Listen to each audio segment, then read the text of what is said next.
झटपट आणि चटपटीत चटणीसाठी काय काय साहित्य लागते बघा. इथं मी सुकं खोबरं घेतलेलं आहे. हे खोबरं मी एकदम पातळ असं चिरून घेतलेलं आहे बघा. ह्याच्याऐवजी तुम्ही ओलं खोबरं घेतलं तरी सुद्धा चालेल.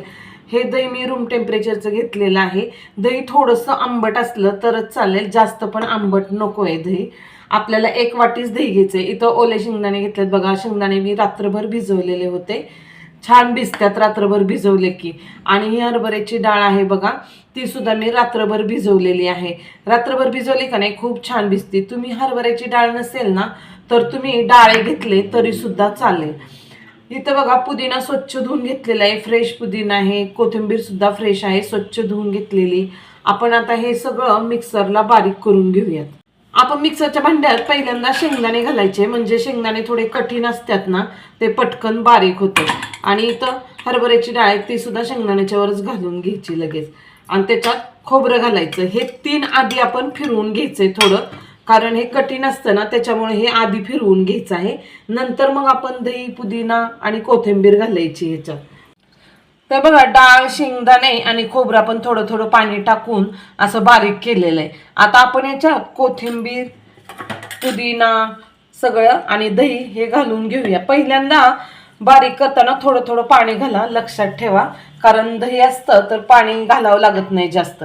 आता याच्यावरच दही ओतून घ्यायचं. आता अजून हे मिक्सरला चांगलं फिरवून घेते, म्हणजे एकदम छान चटणी अगदी बारीक होईल.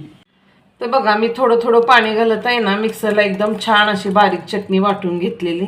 पहिलं भांडं खूप छोटं होतं म्हणून मोठं भांडं घेतलं आणि त्याच्याची चटणी बनवली. एकदम मस्त बनलेली आहे बघा, एकदम बारीक अशी पिसून घ्यायची.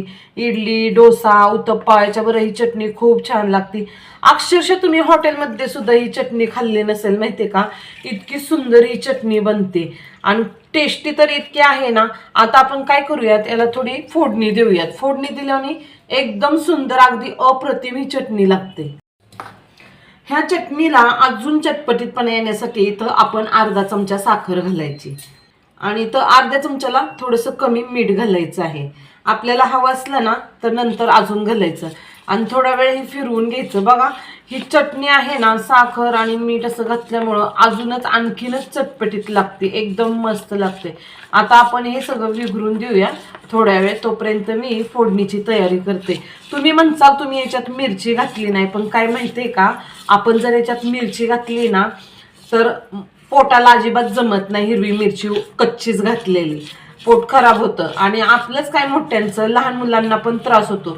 त्यासाठी आपण ह्याच्यात वाटताना आहे ना, हे सगळं बारीक करताना चटणीचं सामग्री आपण ह्याच्यात बिलकुल सुद्धा हिरवी मिरची घालायची नाहीये. आपण फोडणीतच हिरवी मिरची घालणार आहोत. फोडणीसाठी तेल एकदम छान कडक झालेलं आहे. आपण अर्धा चमचा मोहरी घालायची, छोटा मोहरी छान तळतळून द्यायची. नंतरच त्याच्यात जिरे घालायचे अर्धा चमचा. ही हिरवी मिरची घालायची. मी तर लाल मिरची घातली, हिरवी मिरची घातली तरी सुद्धा चालेल. आणि भरपूर असा कढीपत्ता घालायचा आणि फोडणी चांगली हलवून घ्यायची. एकदम मस्त चांगला मिरचीचा सुद्धा अर्क त्याच्यात उतरतो आणि फोडणी एकदम छान मस्त टेस्टी होते. आणि सगळी फोडणी अशी ओतून घ्यायची आणि लगेचच असं हलवून घ्यायचं, म्हणजे मिरचीचा थोडा तिखटपणा, जिरे मोहऱ्यांचा फोडणी दिलेला खमंगपणा सगळा चटणीत उतरतो आणि चटणी खूप सुंदर लागते आणि एकदम चटपटीत बनते. ही रेसिपी खूप सोपी आहे बनवायला आणि खायला खूप चटपटीत. तुम्ही अक्षरशः चपातीवर सुद्धा खाल्ली नाही चटणी तरी सुद्धा खूप छान लागते. आता याच्यात तुमच्या अंदाजाने तुम्हाला चटणी केवढी पातळ ठेवायची, केवढी घट्ट ठेवायची, त्या अंदाजाने तुम्ही त्याच्यात थोडंसं पाणी ओतलं तरी सुद्धा चालेल.